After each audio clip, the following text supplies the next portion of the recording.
We'll call this meeting to order. Will the clerk call the roll? Kurt? Nancy? Yes. Bob? Yes. Cindy? Yes. Jay? Yes. Mark? John? And if you would all stand for the voluntary Pledge of Allegiance. I pledge allegiance to the flag of the United States of America and to the republic for which it stands, one nation, under God, indivisible, with liberty and justice for all.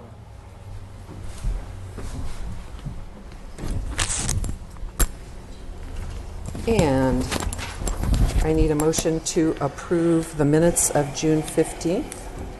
So move. Second.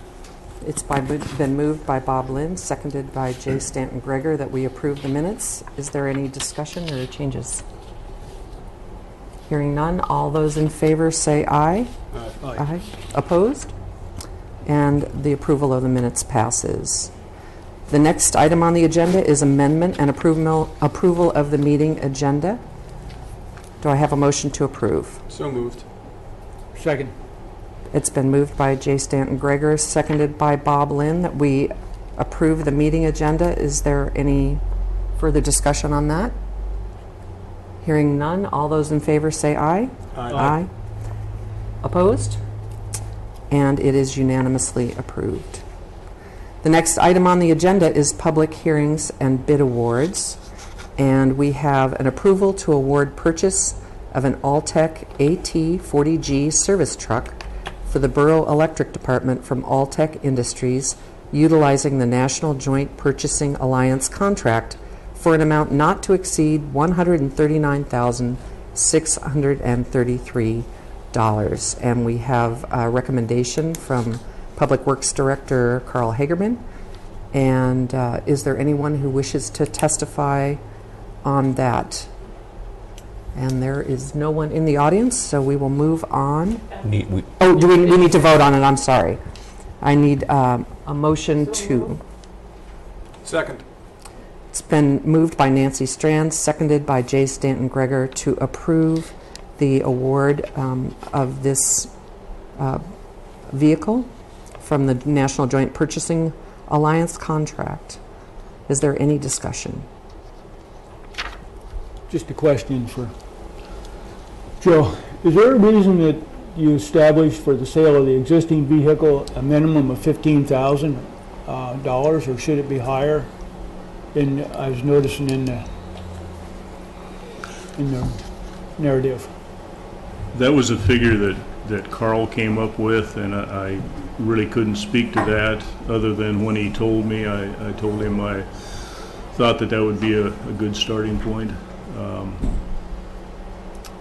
The value of a unit like this that's going to reach the end of its life is pretty much dependent on the purchaser, how much they're willing to pay for it. Go ahead, Carl. Information, Bob. When we looked at trading the unit into Alltech, which is normal, they said it was worth about $10,000 to them. So I believe that it's worth more than that, more than $10,000. And if we put it for sale in our region or locally, I think $15,000 is a good place to start, get people interested in looking at it, and hopefully we'll get more than that. But Okay. that number was partly arrived at the value that Alltech put on it. Okay, thank you. Any other discussion? Seeing none, will the clerk call a roll? Cindy? Yes. Jay? Yes. Bob? Yes. Nancy? Yes. And that award purchase is approved unanimously. The next item on the agenda is visitors' views related to the agenda. Is there anyone who would like to speak to an item on the agenda? Seeing none, we'll move on to the next item, visitors' views unrelated to the agenda. Is there anyone who wishes to speak on an item? And there are none, so we will move on to board, commission, and committee reports. There were none filed. Are there any that need to be included? And there is nothing on the consent agenda. And the next item is report of other officers. Is there anyone else that has a report? Hearing none, we'll move on to the mayor's report. We just have a few quick items. Southeast Conference 2016 annual meeting is scheduled for Petersburg, and that will be happening in September of 2016. Hosting this event will bring many residents of Southeast Alaska and coastal Canada to our community, which will be, of course, an opportunity for folks to interact with Southeast Conference, and also will bring some economic benefits as well. We will need to have some organizational and planning meetings to be planning, and we will start that sometime this winter. So this is just a heads up that that will be happening. We'll need to be organizing meeting space and food and all of those kinds of logistics. The next item on the agenda is the draft comprehensive plan and waterfront master plan. A new draft comprehensive plan and waterfront master plan can be viewed or downloaded by going to the borough's webpage, and that's at www.ci.petersburg.ak.us, and clicking on the link. And the comment deadline on the draft plans is July 31st, 2016. And I encourage everyone to take a look at it. And even if you can't comment on the whole, at least comment on the parts that are of the most interest to you. Did you have a comment, Liz, that you wanted to make? It's 2015, not 2016. Oh, you're right. Oh, whoops. My bad. That's okay. So July 31st, 2015. Comments are due this year, not next year. Just want to make sure folks realize that. And then the next item on the mayor's report is seeking letters of interest. We have several. Petersburg's Planning and Zoning Commission is seeking letters of interest for 2 vacant seats. Interested parties must be registered borough voters and must have resided in the borough for a period of 1 year prior to taking office. Appointees will serve until the October 6th, 2015 municipal election. And then the Historical Preservation Committee also has a vacancy for an architect or an at-large member. The appointee will serve until December 35th of 2015. And letters of interest may be addressed to the borough clerk or emailed to D. Thompson, that's O-N, not E-N, at petersburgak.gov, or mailed to P.O. Box 329, Petersburg, AK 99833, or you can drop them off at the Borough Administration Building. And we also want to remind folks that Ordinance 2014-18, which reestablished the Historic Preservation Committee on August 4th of 2014, states, "The commission shall meet at the call of the chairperson or any 4 commission members on an as-needed basis. The commission will be dissolved if there are no meetings of the commission within a 2-year period." And as yet, they have not met. So would encourage those folks to call a meeting and at least get to organizing. And then final thing on the mayor's report is the appointment of the alternate director to CSWA. Ordinance 2015-10 was passed in its 3rd and final reading at the June 15th Assembly, authorizing an alternate director for the CSWA board. Assistant Public Works Director Chris Cotta has been recommended as the alternate director by Public Works Director Carl Hagerman. And that concludes the mayor's report. And the next item on our agenda is the manager's report. Yes? I just want to make sure the appointment of Chris Cotta is okay with everyone. Are there any objections to Chris's appointment? All right. Thank you. Okay. Thank you. Property tax bills were mailed out on July 1st. They are due September 30th, for everyone's information. The planned rate increases for water, wastewater, and sanitation will all be implemented on the next utility bills that are mailed out at the end of July. So if you see slight increases there, that's what they're all about. Rock and Road will be starting the forced main installation on South Nordic on July 13th. We again advise the public drive slowly through the area and pay special attention to the flaggers or other traffic control devices that may be in use. Drivers can expect up to a 10-minute wait at times, so plan accordingly as you go through those work areas. Our staff continues to coordinate with Seacon to replace residential water valve boxes on Haugen Drive as Seacon works on the sidewalks going up Haugen. One half of the final slab for the cemetery columbarium has been poured. Rebar will be tied and the second half of the slab poured soon. We have, in Public Works, have rented the PIA brush cutter and have been slowly making our way through town to cut back grass and brush on road shoulders and ditches. So again, keep your eyes out for those folks and stay clear of them. We're in the motor pool fund with Carl's work, we're working on utilizing the various cooperative purchasing agreements to arrive at the award recommendations for the FY16 equipment and vehicle purchase. You got one of them today, which was the service truck. We also have a Public Works street sweeper and a patrol SUV for the police department that'll be coming up soon when we get through that process. The Middle Harbor repair project is moving forward. Tamco met on the pre-construction meeting with P&D and the staff last week, and we'll start seeing them mobilizing for that project as well. The Chautauqua group was at the manor while they were here. The residents up there really loved it. We went ahead and included the Mountain View Manor van in the parade on Saturday, so some of the residents could actually be part of the parade, and it seemed to go really well. So thanks to everyone who made that happen. The self-inspection for assisted living was submitted to the state a week ago Friday. Basically, we go through a process of making sure we're doing everything and turn it in, and then they can come back and double check us as if they need to. Sheilyn is working on her continuing education credits. This is part of the necessary credentials she has to keep for us to continue to operate the facility. Kelly's group in the PD, we're actually kind of working, he's working on a new staffing model.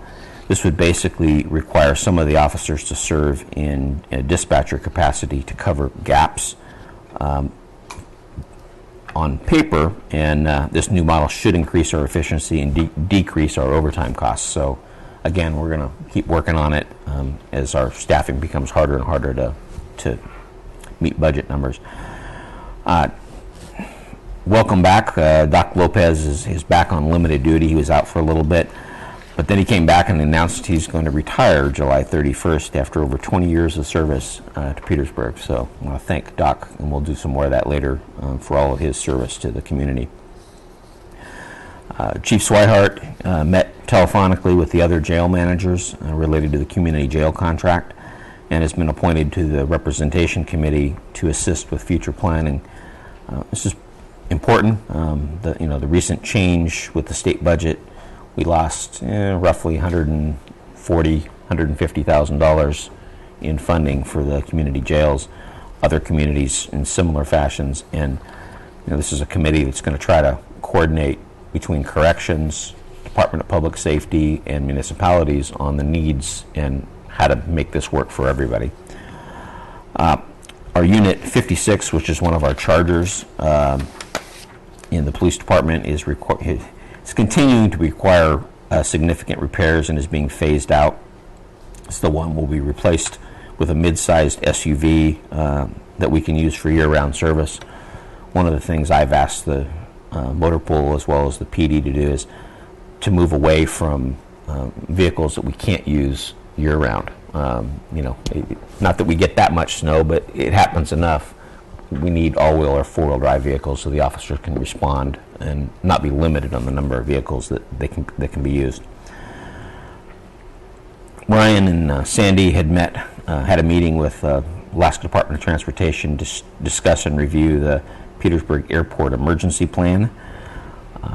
And Sandy also attended the SHARE Coalition meeting to discuss environmental strategies for drug and alcohol issues in Petersburg. It's going to become more and more important as budgets are cut throughout the state and through the mental health areas on what money is available for, talking and dealing with these issues. So our local coalition group is going to take a bigger and bigger share of trying to figure out how to attack those issues. final payment issued on the library construction project. Does not include the landscaping, but the actual construction itself finally has been closed out. We were holding money back for a couple of punch list items that had not gotten done. They have now been done, and we were able to close that out. Community Development is working with Department of Natural Resources to move the municipal land entitlement process along, get it moving. And there's an agenda item later in your agenda that is part of that. We issued 3 letters under the new nuisance ordinance in response to resident complaints and the building official investigation. One is resolved, second has a signed voluntary correction agreement allowing them until August 31st to abate the nuisance, and the third is pending the property owner's return to town in early August. So slowly but surely we're working through some of those, and we'll see how it works. And just kind of a shout out to everyone that was involved with the 4th and the Chautauqua visit. Donnie's group, pretty much everybody in the back of the room as far as department heads were involved in one way, shape, or form, let alone the chamber and many, many community members. So thanks to everyone for making it, both events, very special for everyone. So that's it. All right. And I would ditto those comments on the 4th of July. I heard lots of positive comments, both online and in person. So the only other thing that I wanted to add was I also attended the Share Coalition meeting, and one of the points of discussion was reviving the Crime Stoppers program. And apparently there is a fund available for that, and there's been some recommendations about how to handle that. So that's one strategy they're looking at employing. The next item on the agenda is unfinished business, and we have the ratification of IBEW collective bargaining agreement. IBEW member employees in the electric department voted to ratify a new collective bargaining agreement on May 29, 2015. The cost to the borough of the new agreement will be $1,500.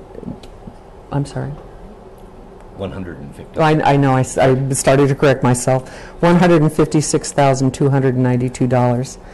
Manager Giesbrecht, Clerk Thompson will highlight the contract provisions prior to the Assembly taking a vote to ratify the agreement. Is there anything else we need to say about that right now? Just the quick thing, it's $156,000 over the life of the contract, or 3 years. The main key issues were PTO was reduced for IBEW employees to match the PMEA employees. These are new employees being hired in, so both contracts are the same now in that area. Cleaned up some language regarding the use of temporary employees, work performed on Sunday, and travel for training, and providing safety clothing and equipment. Again, kind of contract cleanup more than anything. We did some adjustments on a couple of positions that we felt we were falling behind on, where when we did our comparisons we were not paying enough. Made some adjustments on relationships between a couple of different positions so that, the supervisory type are making enough more than the person to encourage people to want those kind of jobs with the added responsibility. Did freeze some salaries where we felt we had more than compensated folks, and they're doing really good jobs for us, but they'd reached that kind of point where that job is pretty much capped. And reality is the percentages, comes down to, on average, 2% the first year, 2% the second year, and 1% the third year of the contract. So grand total, like I said, about $156,000 over the 3-year life of the contract. So.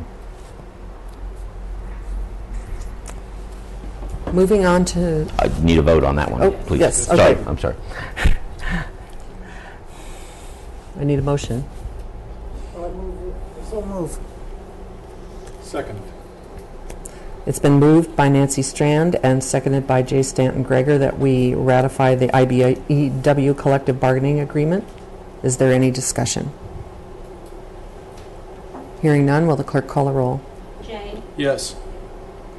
Nancy, Yes. Bob, Yes. Cindy. Yes. And that has been approved unanimously. Thank you all. Moving on to new business, we have ordinance 2015-11, an ordinance of the Petersburg Borough adjusting the FY 2016 budget for known changes, and this includes a variety of things, including public safety radios, changes in the TRT funding, and a boiler for the community center. And I don't know if you want to speak to that a little bit, Donnie? Wait. Okay. I need a motion. So move. Second. It's been moved by Nancy Strand, seconded by Jay Stanton Gregor, that we approve ordinance 2015-11. Is there any discussion?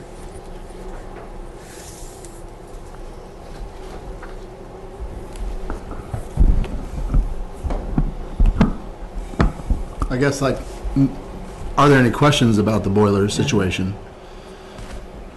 Just one question. When we replace, or when we fix what we have there, what would you guess the lifespan would be? Another 10 years or so? Just guessing. I know there's a lot of variables here.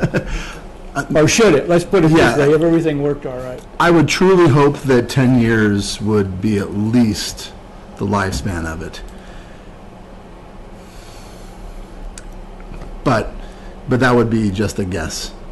At this point, we're about 9 years from the time that they were originally installed.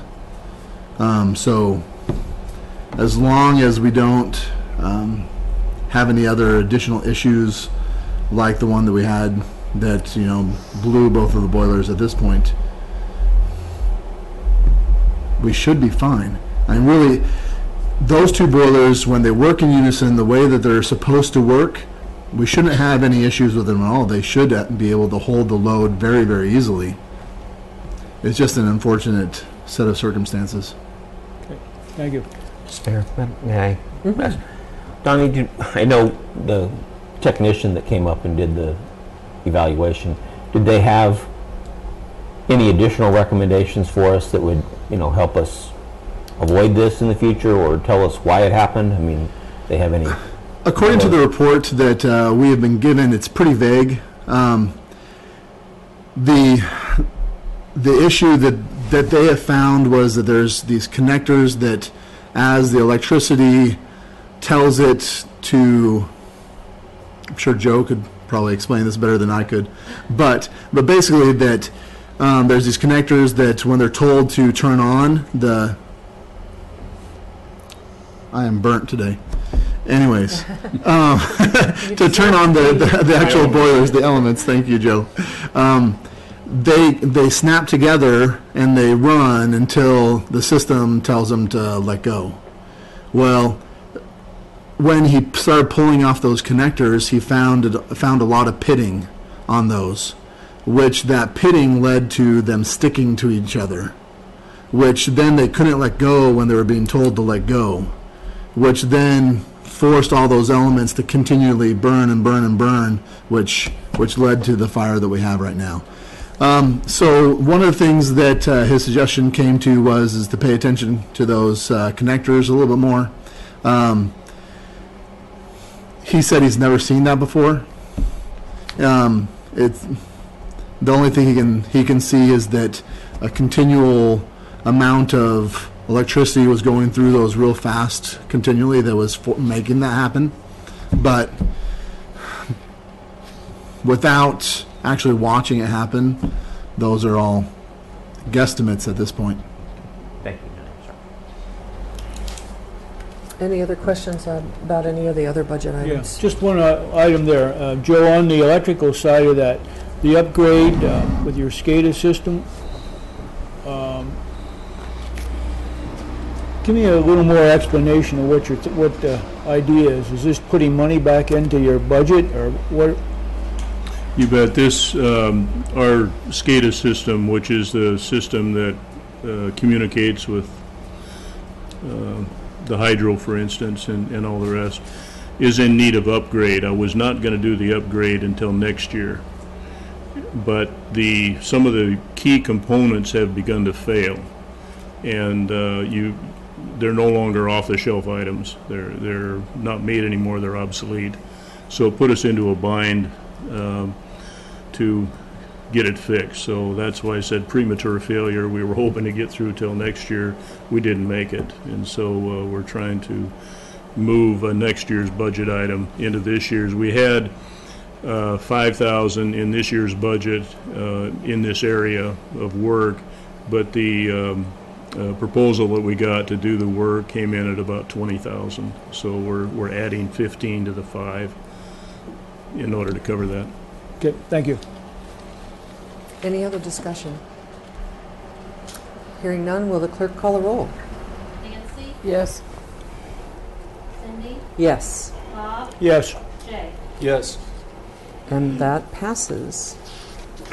The next item on the agenda is Resolution 2015-12, a resolution setting fees for the use of Petersburg Borough Emergency Medical Services. And we have a memo from Fire EMS Director Dixon and a billing survey that shows that our rates have not changed since 2002, and we are comparatively low. So this is a resolution to increase the rates to bring us more in line with what's going on in the region. Do I have a motion to approve?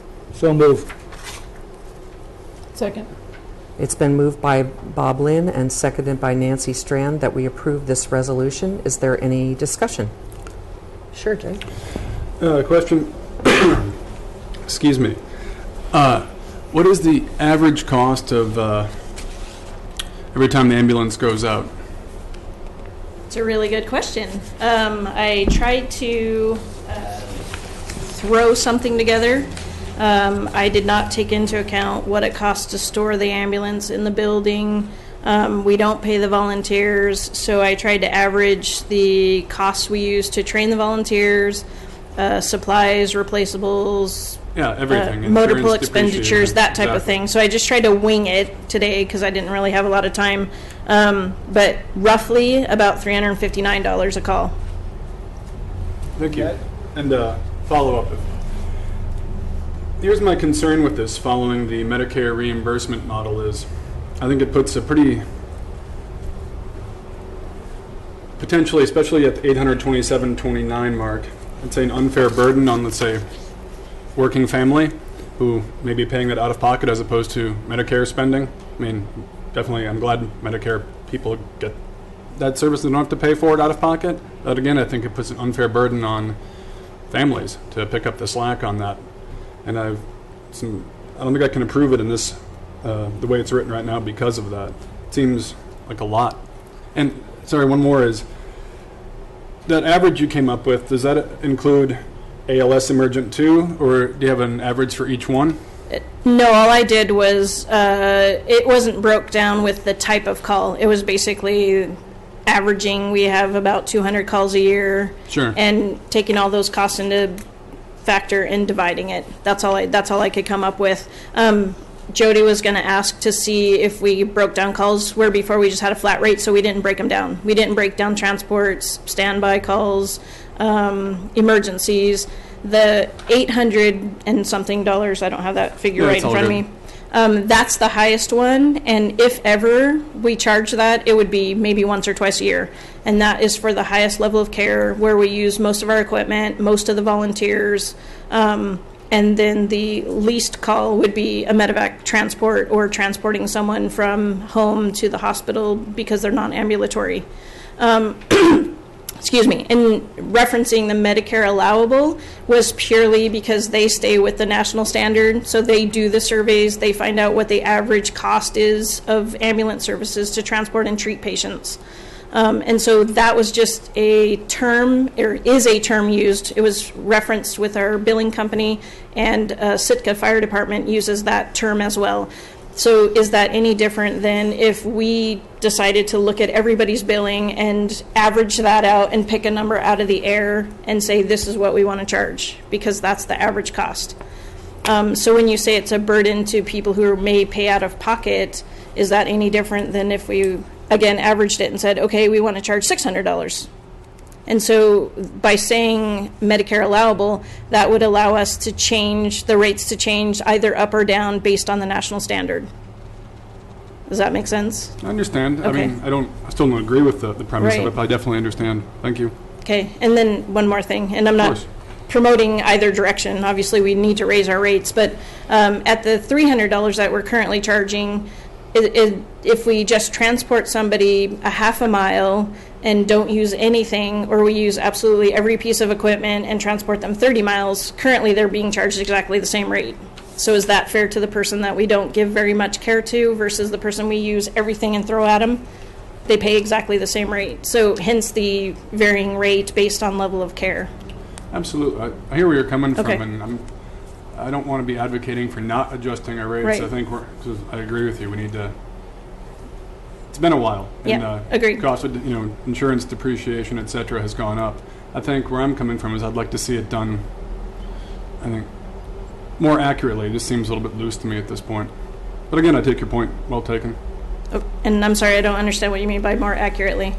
Meaning in terms of what it costs us to run the thing, to run the service, and what it will cost for ALS Emergent 2, ALS Emergent 1, and maybe it does need to be a flat rate across the board, 4, 5, I don't know. I don't pretend to have that answer right now, but I don't know. If we don't know how much it costs to run an ALS Emergent 2, it seems arbitrary to choose 827.29, even though it is in line with the Medicare reimbursable. It doesn't seem in line with actually the cost to provide that service. Does that make sense? It does. The rate then would change regularly, and it's hard to factor in because we don't pay the volunteers. And Yeah. so this rate obviously is probably mostly for paid services, and how much it costs to house the vehicle and the electricity to use, that type of stuff. So I guess I don't know what the answer would be. May I? Yes, please. Jody, I know on the billing company, do we know if they can provide that level of detail to us? I emailed them this morning when I saw your email and asked them.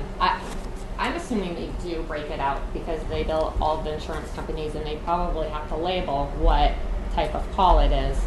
So I'm hoping by the end of the week we'll have better, accurate numbers to be able to give an estimate of if we were to move to this new increased rate, what our revenue stream would be then.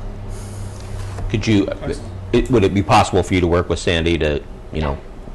break And it down to that level? And I was just wondering, a question for Sandy, did you, when you were trying to come up with the cost, did you also include like the finance departments, like we pay your AP bills and we do your payroll No. for just you? That didn't count, the number that I threw out doesn't count my time, which I provide all the training to the volunteers.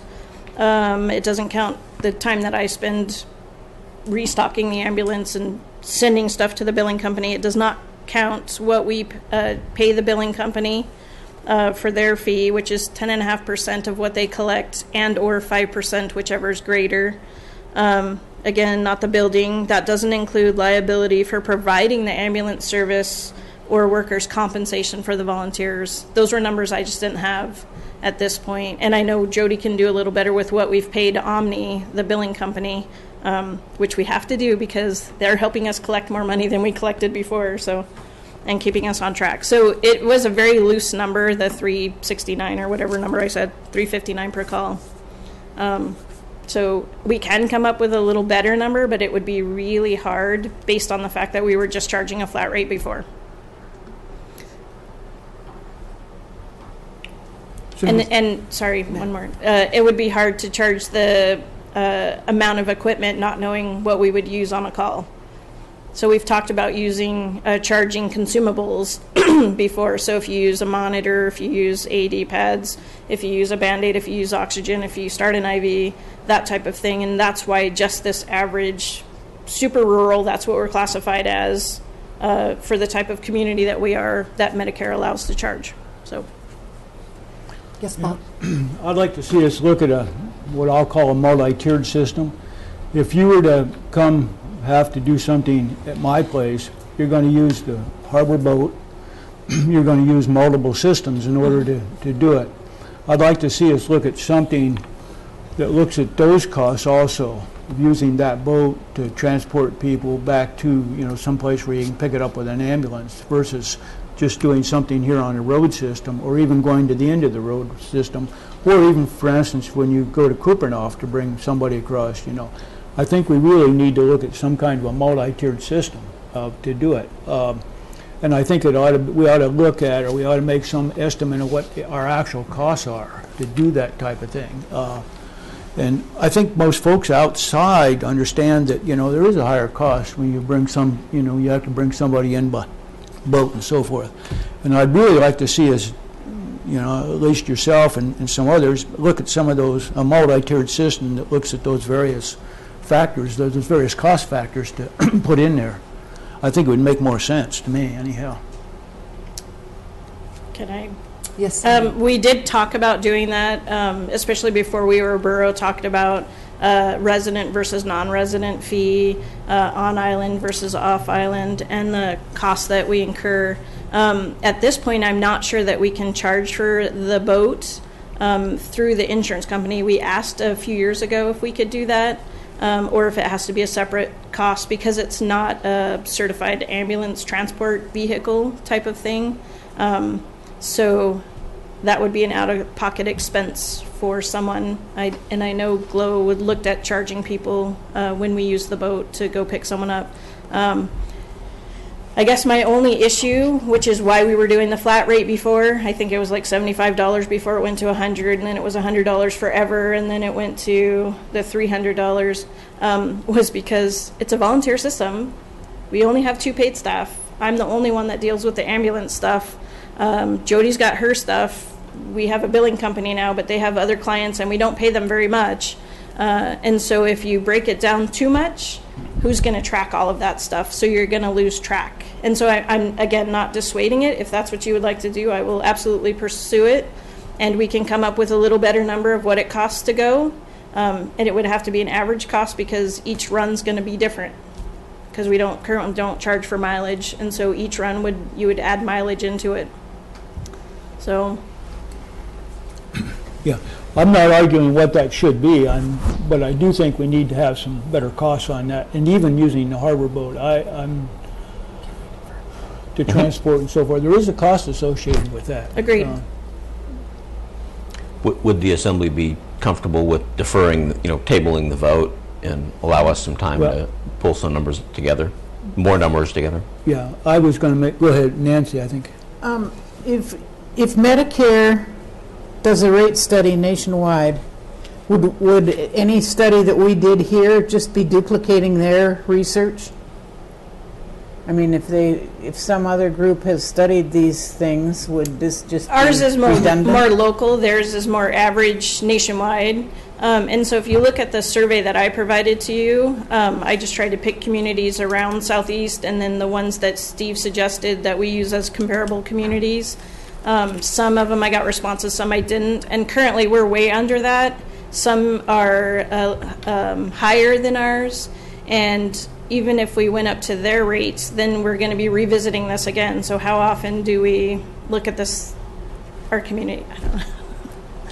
One of the things, that's why the Medicare was thrown in there, was a way that the rates could, as Medicare changes their rates, ours could change without having it to be, without doing a survey, having to go back through the whole process all over again. Right. Some benchmark to tie it to, just to cut our admin time down. But I think we could get, to Jay's point, we could get average costs of certain types of runs and base rates upon that, or compare them to what we've already done, I suppose. The most minute of details on that doesn't make a lick of sense to me. My place is just that it doesn't seem fair to people, to working families, to take a jump from 300 up to 829. And I know that's the extreme example, the 829 one. Adds more burden on the taxpayer, that's all. And but I hear where you're coming from. Thank you. So I would move to delay a decision until next meeting or the following one, depending on which, when you can pick up some information, make another proposal. Is there a second on that? Is there a motion on the floor? Yeah, second. to table it. To table it, Table. Till next meeting? yes. Is that enough time? Or, Do you want me Or- to or withdraw my until- previous motion? So my second has to withdraw the second first, I believe is how it's done. We now have two motions on the floor. That's correct. Bob, if you can withdraw your first motion to approve, and then Okay. we'll go with the motion to table. So I'll withdraw the motion to approve. So that the motion to approve Resolution 2015-12 is withdrawn, and we are voting on tabling the discussion and revisiting it at our next meeting. may I ask, give us a little flexibility, as like Bob said, that I'm not sure how fast we can get the data. So Is that okay? next Yeah, meeting with that's what I you. did, yeah. Okay. All right. Will the clerk call the roll? Nancy, Yes.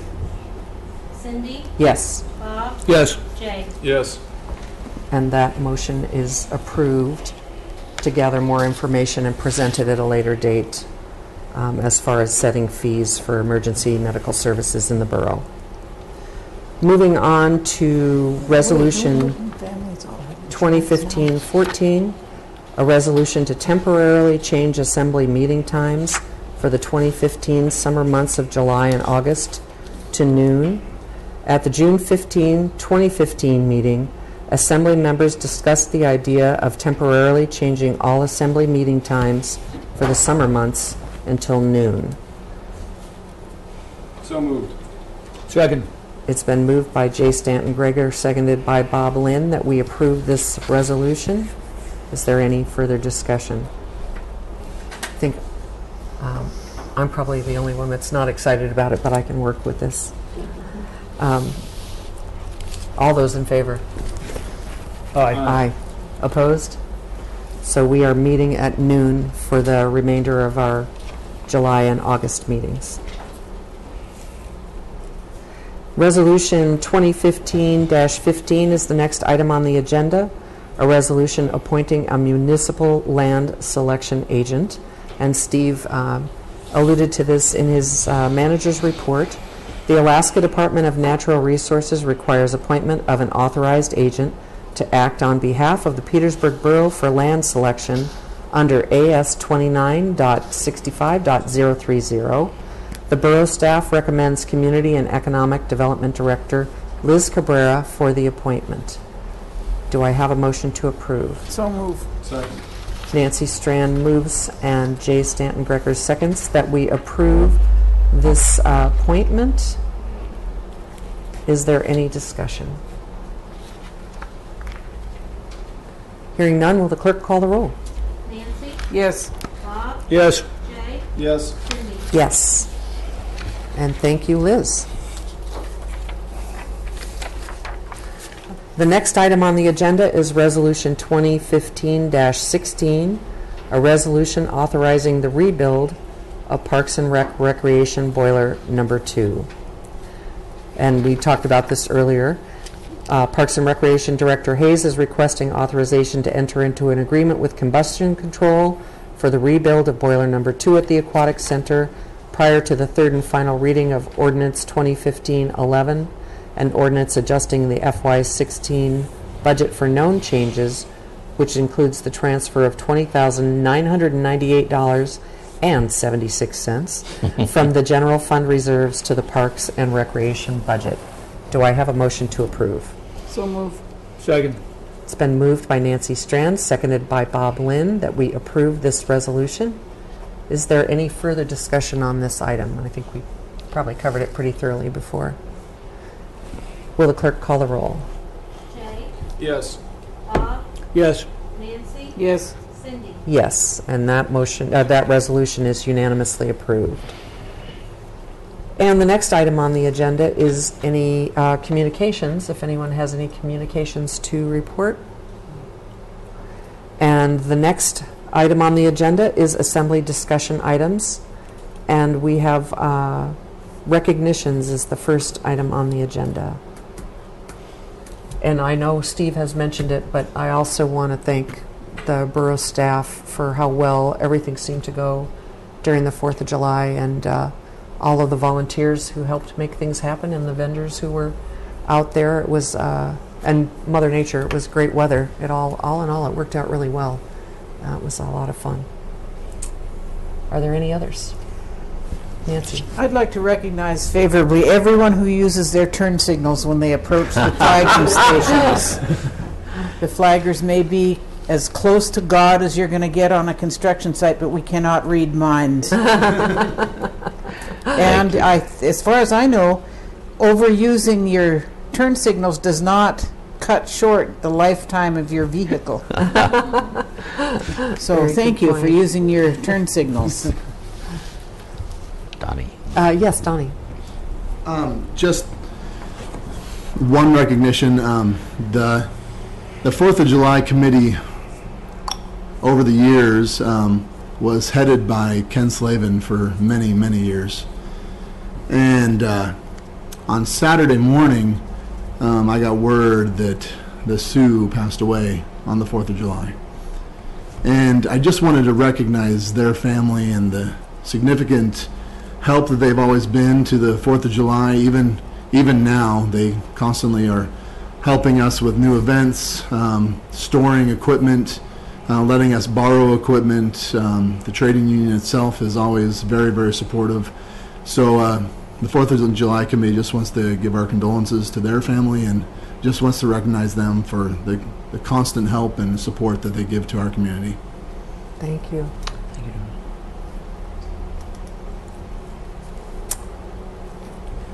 And the next item that we have is the proposed Alaska Marine Highway System ferry schedule seeks public comment. And there is a winter ferry schedule that is available online to look at. And the Alaska Department of Transportation has issued a draft winter ferry schedule and is seeking public comment. Written comments must be received by July 20th, 2015, not 2016. And I asked that we put this as a discussion item in case the Assembly wanted to issue a joint comment to the ferry schedule. And so I put it out there for discussion. And I don't know if in the flurry of 4th of July activities, if anyone's had a chance to really look at it just yet. No, I'd like to, although I would like to take a chance to look at it before Okay. we decide, yes. Okay. Yeah. Is that something that you would like the Assembly to do? I would think that we should, as a community, send a letter as an assembly. And I have questions about it. Do not understand it. I want to know why there's 3 Ketchikan 1, 2, 3 and Juneau 1, 2, 3 schedules, and everybody else has only 1. I mean, that's just one of the things I don't understand. Looks like it's spending a lot of time in Juneau and not very much time in Petersburg. All right. So I would encourage folks to take a look at the schedule, and we'll work with Debbie to draft something. And So our next meeting is July 20th at noon. So if you guys need me to draft something, I would love ideas ahead of time. Maybe I Sure. can draft it and put it in the packet and then change whatever needs to be changed at the meeting or right after the meeting so we can get it in. all right, Can you give us a week to that sounds agreeable. Absolutely. Yep. Cool. Okay. Thanks, Debbie. Okay.